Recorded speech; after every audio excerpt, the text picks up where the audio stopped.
Today, we're announcing the expansion of the video recording of post-arrest statements to every precinct detective squad and some specialized units in the New York City Police Department. We'll become the biggest law enforcement agency in the country to undertake video recording. This effort is in keeping with the aim of both the Innocence Project, a national organization dedicated to exonerating wrongfully convicted individuals, and the New York State Justice Task Force led by Chief Judge Jonathan Lippman, of which I serve as a permanent member. To cite the task force recommendations, recording can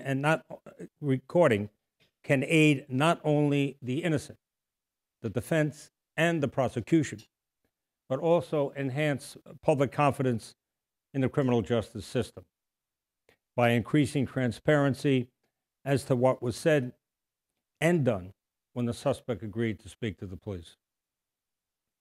Furthermore, electronic recordings may help to lessen concerns about false confessions and provide an objective and reliable record of what occurred during an interview.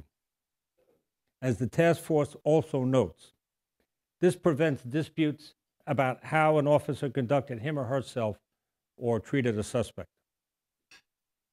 In 2010, I asked a team of department executives to look at this practice in depth and update the research that we've done over the years. They found that the technology available had improved and that the equipment had become less expensive.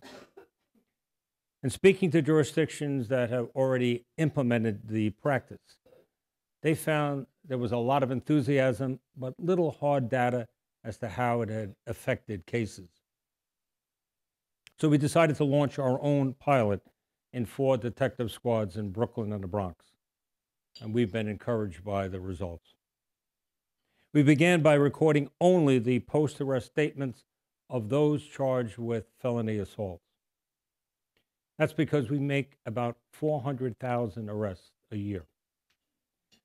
We had to keep our pilot manageable. Many assaults involve domestic violence. These are cases in which the arrestee typically wants to speak with the officers and makes admissions relatively quickly, as opposed to homicide cases that can involve hours of questioning. In total, we recorded approximately 300 interviews. While many of these cases are still in process, I can say that we've secured a number of early pleas after turning over a video confession to the defendant's lawyers. Based on this experience, we're ready to move forward with this practice in all of our commands and to expand it initially to include murders and sex crimes. In its final recommendations, the Justice Task Force also called for legislation mandating the recording of post-arrest statements. We don't intend to wait that long. We believe there's a growing expectation on the part of juries that interviews be recorded. Call it part of the CSI effect. I'm referring, of course, to the hit television show that has popularized the role of technology and forensic science in solving crimes. It has helped to fuel an assumption that these tools are a given in law enforcement. We want to continue to stay ahead of the curve with the help of our recording initiative.